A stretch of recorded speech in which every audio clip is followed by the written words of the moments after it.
Bonsoir mesdames et messieurs, heureux de vous retrouver pour cette nouvelle édition de votre journal de 22 h. Voici les titres. Message de condoléances du président de la République à son homologue kényan suite à la rupture d'un barrage qui a fait 47 morts. Santé, clôture des activités de la caravane d'hommes de spécialité à Sankal dans la région de Dikil.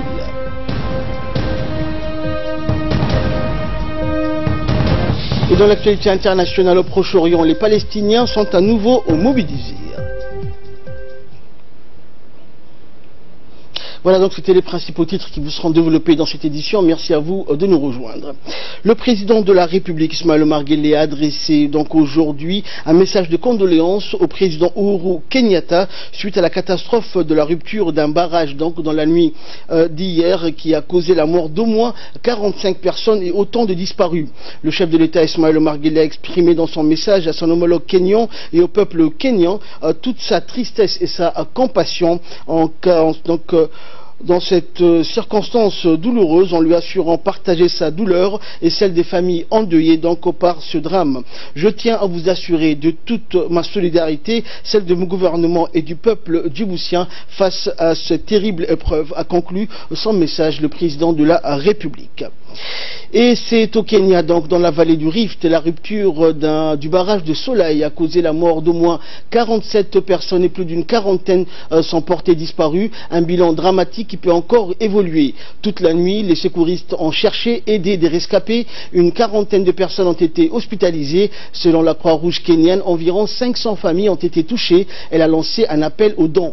Situé dans la région de la ville de Nakuru, au haut d'une colline, le barrage alimentait une importante ferme. Lorsqu'il s'est rompu, l'eau et la boue qu'il retenait ont balayé 2 villages et les foyers pauvres des agriculteurs qui travaillaient dans la ferme sur un rayon de 2 km.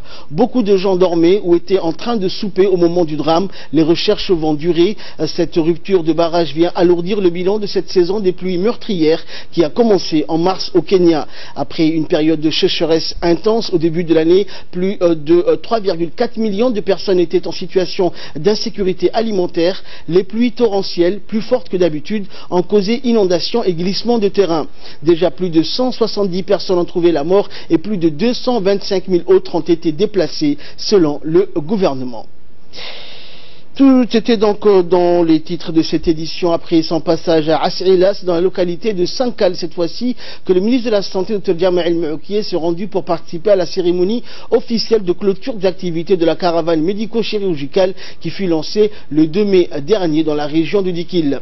En effet, le ministre de la Santé s'est déplacé donc mercredi en compagnie de la secrétaire d'État aux Affaires sociales, Bouna Ousmane, pour siffler la fin des activités de la caravane qui était également accompagnée par le ministre de l'Équipement et des Transports, Mohamed Abdelkader Moussa Helem, natif de la région de Dikil, et donc cette délégation ministérielle s'est rendue à As'ila, donc dans la région de Dikil. À leur arrivée, le ministre de la Santé et sa délégation ont été accueillis par le préfet de la région, Mohamed Chekho, et le président du conseil régional, Abdelrahman Younis, mais également par le chef du village de Sankal, Mohamed Roblé.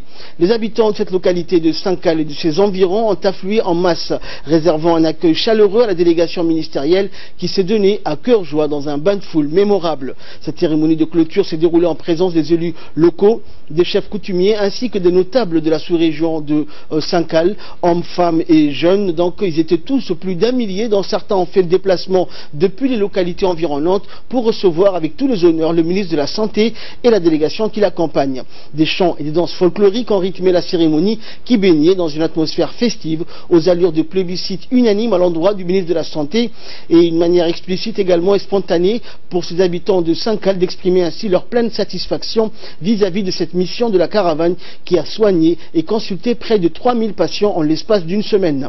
Et dans son intervention, le chef du village de Sankal, Mohamed Roblé, a remercié en premier lieu le chef de l'État, Ismaël Omar Guelleh, qui est à l'initiative de cette activité de caravane de spécialité dans les régions de l'intérieur et plus précisément dans la localité de Sankal. Grâce au président, la population de Sankal et de localités environnantes ont profité des services médicaux de qualité. Le président, a-t-il dit, a fait construire, il n'a pas donc fait longtemps, une école primaire, un collège et raccordement de l'eau potable pour les villages de Sankal. Puis le préfet de la région, Mohamed Cheikh Hassan, le président du conseil régional, Abdelrahman Younis Arré, après quelques mots de bienvenue, salué donc cette initiative sanitaire qui a couvert toute la région d'Ikil pour apporter soins et assistance à la population rurale. Prenant la parole donc lors de cette cérémonie, le représentant de la Banque mondiale à Djibouti, Atousek, a pris le micro donc pour remercier la foule de cet extraordinaire accueil. Il a poursuivi donc en annonçant la disponibilité de la Banque mondiale pour soutenir les programmes du ministère de la Santé, notamment dans le domaine de la nutrition. Nous écoutons le représentant de la Banque mondiale. Je pense que cette caravane, j'ai eu à faire plusieurs localités de Djibouti avec monsieur le ministre de la Santé. Cette caravane est une innovation où le pouvoir public va à l'encontre des populations pour leur servir des services de santé qu'elles ne pourraient pas avoir en restant avec les services et les structures sanitaires qui sont dans les localités. Et je pense que c'est une innovation que je vois en Afrique. Je dis toujours au ministre de la Santé qu'il va falloir théoriser cela et en faire un modèle à exporter dans d'autres pays, parce que c'est une innovation que beaucoup de pays pourraient s'inspirer de Djibouti pour résoudre des questions critiques de santé. Je pense que ceci ne serait pas aussi possible au-delà de l'engagement du ministère au niveau central sans le personnel sanitaire. Parce que venir dans les localités les plus éloignées du pays, passer des journées, des jours et des nuits avec les populations dans un contexte qui n'est pas le sien et leur fournir les services, je pense que le personnel sanitaire qui vient ici doit être loué et encouragé, et je vous remercie et je vous encourage aussi. Et la secrétaire d'État aux affaires sociales, Mouna Ousmane Aden, s'est dite réjouie donc du travail accompli par cette caravane médicale qui a parfaitement rempli ses objectifs visant donc au rapprochement des soins de qualité au plus près de ses concitoyens. Dans son allocution, la secrétaire d'État a réitéré l'engagement permanent de son département aux côtés du ministère de la Santé pour mener et pérenniser ce genre d'initiative de la caravane sanitaire. Natif de cette région et présent aux côtés du ministre de la Santé, le ministre de l'Équipement et des Transports, Mohamed Abdelkader Moussa Helem, a quant à lui exprimé sa gratitude à la population de Sankal pour leur culture d'hospitalité et leur sens du partage. Le ministre a énuméré tous les efforts mis en place par le chef de l'État pour renforcer la résilience des habitants du village de Sankal. Et clôturons la série des interventions. Le ministre de la Santé, Dr Djama Elmi, a rappelé les objectifs de cette stratégie de proximité qui, à travers les caravanes médico-chirurgicales, vise à garantir l'effectivité de la couverture sanitaire universelle pour porter les soins et les prestations spécialisées au plus près des populations dans les régions. À ce titre, le ministre a indiqué que ces missions périodiques de caravanes médicales répondent expressément aux instructions du président de la République qui a érigé en priorité absolue le rapprochement des soins de qualité et des prestations spécialisées qui soient au plus près donc de la population djiboutienne et ce, partout où qu'elle se trouve. On écoute le ministre. En suivant les instructions du président de la République, son Excellence M. Ismaël Omar Guelleh, qui consistait à rapprocher les soins aux personnes les plus nécessiteuses, que ce soit dans la périphérie de la ville de Djibouti ou que ce soit dans les régions les plus éloignées, nous voici aujourd'hui à la frontière du pays, dans le village de Sankal.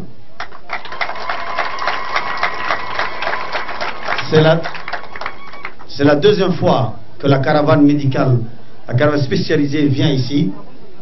Des médecins spécialistes de toutes les presque disciplines se sont déplacés, ont resté ici plus d'une dizaine de jours avec vous. Le président de la République avait ordonné d'améliorer les conditions de vie de la société, et en commençant par l'eau, l'école et la santé. Aujourd'hui, vous avez une école primaire très importante, vous avez un collège aussi, flambant neuf, vous avez un poste de santé, vous avez un hôpital, et enfin une adduction d'eau jusqu'au village de Sankal. Et il n'y a pas longtemps, le président avait donné des instructions au ministre de l'énergie pour amener des kits solaires. Après cela, la caravane a suivi sous les instructions du président, mais surtout sous les instructions de la première dame pour ce qui concerne la femme. Aujourd'hui, c'est un plaisir de savoir que plus que 500 femmes ont eu des soins spécialisés ici. Alhamdulillah, cela est grâce à Dieu et grâce au président de la République, Al-Hajj Ismaïl Omar Guelleh. Le département de la santé aussi passe un message en disant à la première dame, Madame la première dame, sur la question de la santé, le département de la santé ne ménage aucun effort pour subvenir aux besoins des femmes, comme vous nous avez ordonné. Et ici se reflète le taux de consultation de la femme dans la zone de Sankal, donc nous allons continuer cet effort. Une dernière chose et bonne nouvelle, c'est que le ministère de la Santé, le ministère des Transports et le ministère des Affaires sociales, ensemble, vont commencer dès cette semaine à la réhabilitation de l'hôpital de Sankal. Et après les interventions, le ministre de la Santé a procédé à la remise de lots de 10 000 moustiquaires imprégnés, des ballots de couverture ainsi que des dates et des vivres pour 200 ménages les plus vulnérables qui ont été remis donc en main propre au chef du village, Mohamed Roblé. Ce dernier donc a déclaré que ces donations de vivres viennent donc à point nommé à l'approche du mois béni du Ramadan. Et par la suite, le ministre de la Santé et sa délégation ont visité les salles de consultation en vue de s'enquérir donc sur le déroulement des activités de la caravane médico-chirurgicale qui se poursuit au centre de santé de Sankal. Rappelons que depuis le 2 mai dernier, plusieurs médecins spécialistes et des paramédicaux ont séjourné dans cette localité pour fournir donc aux habitants de Sankal des soins spécialisés tels que la stomatologie, l'ORL, l'ophtalmologie, la cardiologie, la rhumatologie, la néphrologie, la gynécologie, la dermatologie ou encore la pédiatrie. Et en fin de matinée, donc, le ministre de la Santé est allé à la rencontre des sages et notables de cette localité de Sankal. La rencontre s'est déroulée à l'ombre d'un jujubier et les discussions entre le ministre et le local ont essentiellement porté sur diverses questions qui préoccupent les habitants de Sankal. Notons également la présence de plusieurs personnalités, dont la secrétaire d'État aux Affaires sociales, le ministre de l'Équipement et des Transports, le préfet de la région, le président du conseil régional, qui ont également assisté à cet échange entre le ministre de la Santé et le local, donc notables et sages de Sankal. Tour à tour, plusieurs sages ont pris la parole pour exposer les besoins du village et exprimer les doléances au nom de l'intérêt général. Et après avoir écouté avec attention toutes les doléances formulées, le ministre de la Santé a remercié à son tour les locales pour avoir répondu aussi nombreux à son appel. Il a également transmis ses remerciements à tous les habitants de Sankal pour l'accueil chaleureux qui lui a été réservé à lui ainsi qu'à sa délégation. Et enfin, le ministre a indiqué local donc qu'il a pris bonne note de toutes les doléances formulées tout en promettant donc de les transmettre, de les partager avec l'ensemble des membres du gouvernement concernés qui ne manqueront pas d'y répondre dans les plus brefs délais. Au terme de cette rencontre, les habitants de Sankal ont remis une 50aine de cabris offerts donc au chef de l'État Ismaïl Omar Guelleh ainsi qu'à la première dame, Mme Khadra Mahmoud Haïd. Le chef du village, Mohamed Roblé, a profité de cette occasion pour remercier au nom de Sankal le chef de l'État et la première dame pour toute l'attention et tous leurs efforts. Également dans l'actualité, le ministre des Affaires musulmanes, de la Culture et des Biens Warf, Moumin Hassan Barre, a effectué une tournée d'inspection dans les arrondissements de la ville de Djibouti où se déroulent actuellement les opérations de préinscription donc pour les personnes voulant accomplir le grand pèlerinage à la Sainte Mecque. La nouveauté cette année concerne l'introduction pour la première fois du système électronique permettant de trier et d'écarter directement les personnes ayant déjà accompli le Hajj au cours des 5 dernières années, depuis 2013 jusqu'à 2017. Et dans sa déclaration, le ministre a souligné que son département a pris les dispositions et mesures nécessaires pour réussir cette première phase d'enregistrement. Le ministre a donné donc la chance cette année aux autres concitoyens pour accomplir le pèlerinage. Ainsi, seules les personnes qui répondent aux conditions et critères exigés peuvent être inscrites durant cette période qui s'étend du 2 au 10 mai. Et dans sa déclaration, donc, le ministre Moumin Hassan Barre a indiqué que la nouveauté pour cette année concernait l'introduction pour la première fois du système électronique permettant de trier et d'écarter directement les personnes ayant déjà accompli donc le pèlerinage. Le ministre porte à la connaissance des personnes inscrites pour accomplir le pèlerinage que toutes les mesures ont été prises pour optimiser l'organisation du Hajj et d'assurer aux pèlerins les meilleures conditions pour s'acquitter de ce devoir religieux. Après les opérations de préinscription, il sera procédé, comme à l'accoutumée, à un tirage au sort en direct sur les ondes de la radiodiffusion télévision de Djibouti pour sélectionner les futurs pèlerins pour cette année 2018, dont les listes seront affichées dans les arrondissements et au niveau des chefs-lieux des régions de l'intérieur. Toujours en nouvelle nationale, une cérémonie de clôture de fin de formation donc de l'entrepreneuriat entamée le 8 mai dernier à l'ISCAE par le secrétariat d'État aux affaires sociales en partenariat donc avec l'Organisation internationale des migrations a eu lieu donc hier la remise de certificats pour les jeunes bénéficiaires issus des régions de l'intérieur, à savoir d'Iki, Lobok et Tadjoura. Cette cérémonie a vu la participation de la secrétaire d'État aux affaires sociales, des hauts cadres du secrétariat d'État, de la chef d'émission de l'OIM, Lalini Verasamy, la directrice de l'Institut ISCAE et ainsi que des formateurs qui ont donc dispensé cette formation. Ce programme de formation s'inscrit dans le cadre du projet d'autonomisation des jeunes locaux et d'intégration des jeunes réfugiés. En effet, cette formation de haut niveau, dans une sélection de 40 jeunes de nationalité djiboutienne issus des régions de l'intérieur, ont pu bénéficier donc, vise à renforcer l'insertion socio-économique de ces jeunes dans le marché national. Globalement, l'OIM aussi souhaite travailler avec des populations hautes ou des populations locales pour renforcer leurs capacités et trouver des alternatives économiques dans le cadre de ce qu'ils font dans leur région. Comme vous êtes à Obok, à Tadjoura, à Dekil. Donc trouver des alternatives économiques pour ce qu'on appelle dans notre objectif de stabiliser des communautés à la prévention, pour prévenir la migration irrégulière.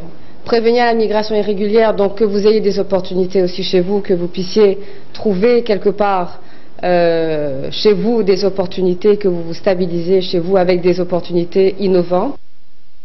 Et prenant la parole, la secrétaire d'État aux affaires sociales a indiqué donc que l'objectif de cette formation est de préparer ces jeunes à d'éventuelles activités génératrices de revenus qui seront suivies d'appuis supplémentaires dans le renforcement des capacités des différents domaines. On écoute la secrétaire d'État.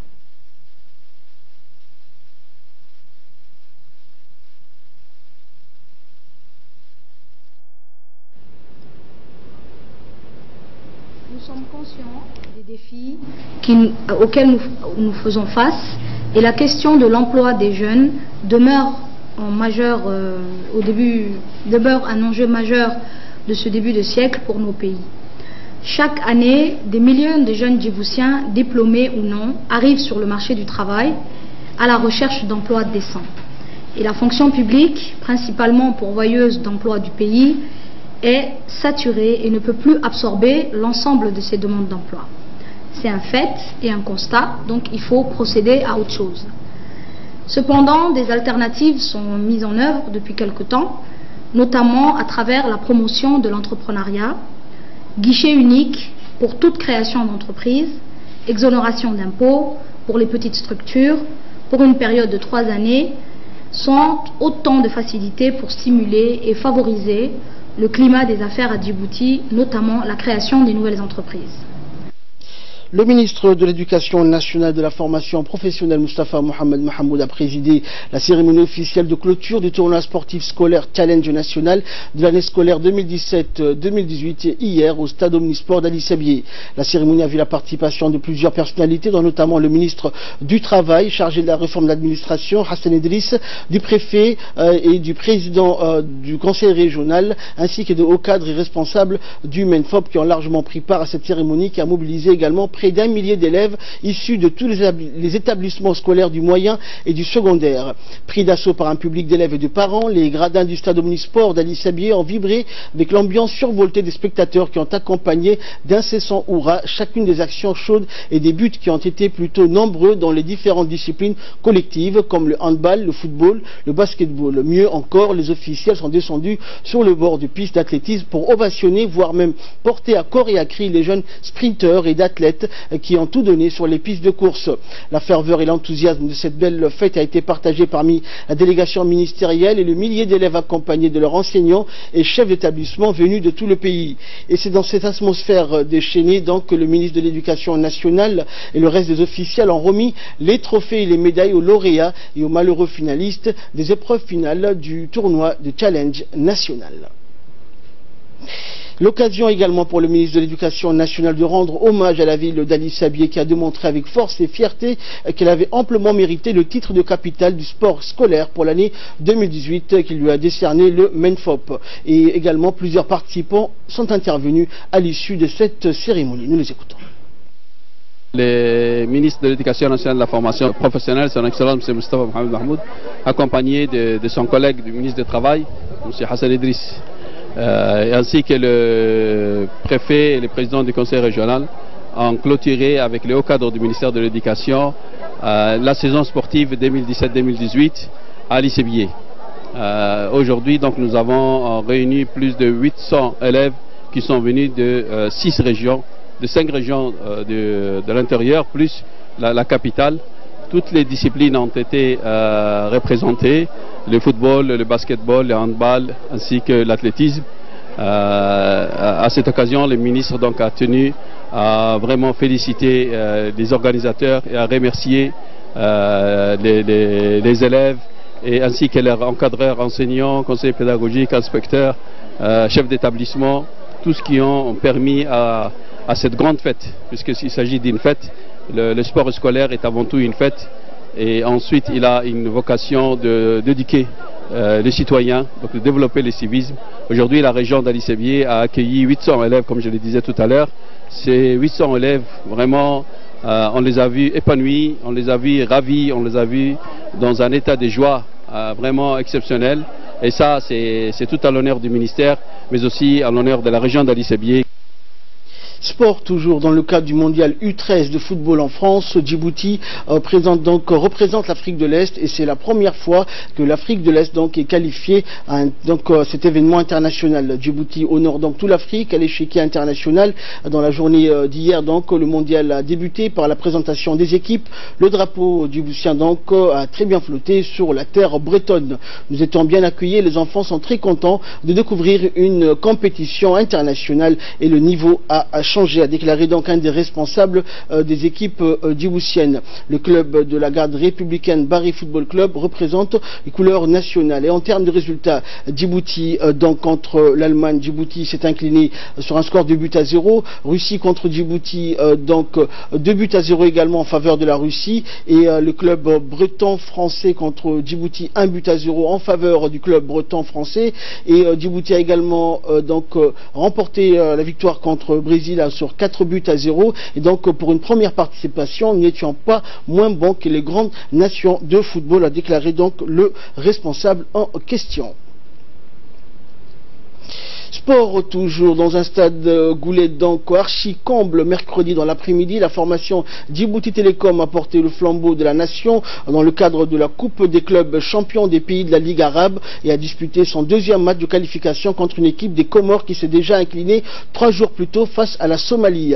Et devant un public acquis, l'équipe djiboutienne sous haute pression n'a pas tardé à montrer sa volonté d'être à la hauteur de l'espoir des jeunes supporters djiboutiens pour la qualification en ouvrant le score peu après le coup d'envoi par l'attaquant Obayou. À la 71e minute, Djibouti Télécom a doublé la mise et quelques minutes plus tard, l'équipe djiboutienne a creusé l'écart avec un troisième but qui a sonné le glas d'une formation comorienne déjà abattue. Notons que pour la deuxième fois consécutive, Djibouti se qualifie pour la finale de la Coupe des clubs champions des pays de la Ligue arabe aux dépens de la Somalie.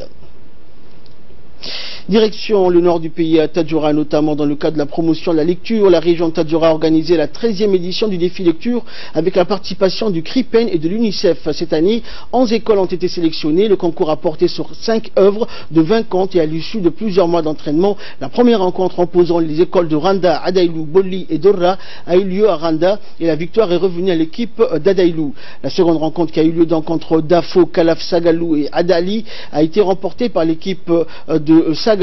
La rencontre du chef-lieu a été remportée par l'école de Tadjoura 3.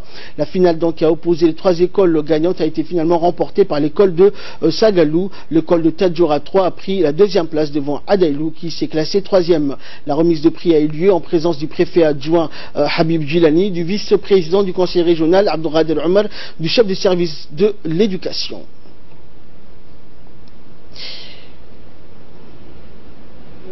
La rencontre a commencé par l'interclasse d'abord. En deuxième lieu, il y a eu le regroupement à Tadjoura et à Sagalou pour les zones reculées. Et la finale a eu lieu aujourd'hui. Et par la suite, nous avons également eu les réactions et les sentiments du vice-président du conseil régional de la région de Tadjoura, Habib Djilani, que je vous propose d'écouter. Ce n'est pas seulement dans les chefs-lieux d'État de Jura que ça se déroule, mais il y a 13 écoles qui ont participé, qui ont concouru à ces défis lecture. Et parmi ces écoles, il y a eu des perdants et des gagnants, comme toujours. Positif dans ces défis lecture, ce côté positif, c'est que les élèves font connaissance, comme vous voyez. Il y a aussi les côtés jumelage. Je remercie les enseignants parce qu'ils font des efforts, mais des grands efforts, pour que ces défis lecture, malgré toutes les difficultés, aussi bien financières que les moyens de locomotion qui existent, ces enseignants donnent tout, font tout pour que ces défis lecture se passent bien. Fait divers à présent, dans le cadre de la lutte contre le trafic illicite de marchandises de contrebande, les bataillons interarmés de la région d'Ali Sabié, l'armée Bias, a réalisé donc d'importantes saisies de marchandises de contrebande. La marchandise de contrebande est composée de cartons de cigarettes de marque Benson et Royal et des cartons de médicaments destinés à renforcer les muscles. Ces produits sont utilisés dans les bodybuilding et des médicaments pharmaceutiques qui sont acheminés par des contrebandiers en provenance de la Somalie. Les trafiquants voulaient acheminer donc ces marchandises de contrebande à la ville d'Ali Sabié. Le chef de corps de l'armée Bias, le colonel Abdelwasser Ben Mohamed, met en garde donc toutes les personnes qui se livreraient aux délits de ce genre qui sont préjudiciables au développement de l'économie nationale. Et page nécrologie donc pour clore l'actualité nationale. Nous avons appris avec une grande tristesse le décès survenu donc du lieutenant Moumin Ali Adem de l'armée de l'air djiboutienne, né en 1974 à Dikil. Le lieutenant donc Moumin Ali a fait ses études primaires jusqu'à l'école secondaire dans la capitale. Il a rejoint donc l'armée en 1991. Puis le défunt Moumin Ali donc part pour les Émirats Arabes Unis dans le cadre d'une mission militaire de 91 à 99. Il a voyagé en Afrique du Sud et dans d'autres pays, a été l'une des personnalités les plus connues et respectées de l'armée de l'air djiboutienne. Nous prions le Tout-Puissant donc de l'accueillir dans son paradis éternel. Inna lillahi wa inna ilayhi raji'un. Et de là, nous passons à l'actualité internationale avec Samatar Saïd. Bonsoir Samatar. Bonsoir Ahmed. Alors Samatar, en Proche-Orient, nouvelle journée donc de manifestation. Ce vendredi dans la bande de Gaza, le territoire est depuis donc fin mars le théâtre d'un mouvement de protestation revendiquant le droit des Palestiniens à retourner sur les terres dont ils ont été chassés ou qu'ils ont fui à la création d'Israël en 1948 Samatar. Et c'est plus de 50 Palestiniens qui ont été tués par l'armée israélienne au cours de cette mobilisation. Cette dernière dit défendre les soldats et le territoire israélien. Samatar, qu'en est-il? Eh bien Ahmed, la protestation devrait dangereusement cumuler autour de 14 à 15 mai. Des milliers de Palestiniens sont attendus près de la barrière de sécurité, date de l'inauguration controversée de l'ambassade des États-Unis à Jérusalem. Son transfert depuis Tel Aviv concrétise la promesse du président Donald Trump de reconnaître Jérusalem comme capitale d'Israël. Cette décision illustre des Palestiniens qui considèrent Jérusalem-Est comme la capitale de l'État auquel ils aspirent. C'est aussi le jour où Nabka, qui marque le 70e anniversaire de la fondation d'État d'Israël. Ces deux événements sont donc une source d'inquiétude majeure pour les responsables israéliens et palestiniens. Également dans l'actualité ce matin, la totalité des 328 sièges du Parlement donc a renouvelé 7000 candidats en lice. Les Irakiens sont appelés donc aux urnes demain pour ces 4e élections législatives depuis la chute de Saddam Hussein en 2003, les premières depuis la victoire contre l'organisation État islamique. Effectivement Ahmed, le Premier ministre Haider al-Abadi, issu de la communauté chiite, espère que cette victoire contre l'État islamique assurera sa réélection face à lui. Une multitude d'alliances également chiites mais rivales. Entre elles des miliciens ex-ministre Nour al-Maliki, le parti du leader religieux Muqtar Sadr. Mais malgré la pulsitude des choix, les Irakiens ont du mal à s'enthousiasmer après 15 ans de démocratie défaillante. C'est surtout le ras-le-bol de la corruption, de la mauvaise gouvernance qui s'exprime. Et enfin, Samatar, donc les Européens refusent de subir les sanctions américaines contre l'Iran. Effectivement, Ahmed, le président américain Donald Trump a annoncé, rappelons-le, mardi dernier, que son pays s'est retiré de l'accord encadrant les activités nucléaires de l'Iran. Il a réintroduit une série de sanctions visant les entreprises aussi bien américaines qu'étrangères commerçant avec l'Iran. La décision américaine impose aux entreprises étrangères des délais très courts, de l'ordre de 3 à 6 mois, pour se retirer de l'Iran, tandis qu'il a interdit de conclure de nouveaux contrats sous peine de subir des sanctions de la part des États-Unis. Les négociations de l'Union européenne avec Washington pourraient porter sur des exceptions de la maintien des droits des entreprises déjà sur place. L'Union européenne pourrait aussi, Ahmed, contrer les sanctions américaines en recourant à l'un des dispositifs créés à l'origine pour contourner l'embargo sur Cuba. Merci Samatar, merci également à vous de nous avoir suivis. C'est la fin de cette édition. Restez avec nous, le programme continue.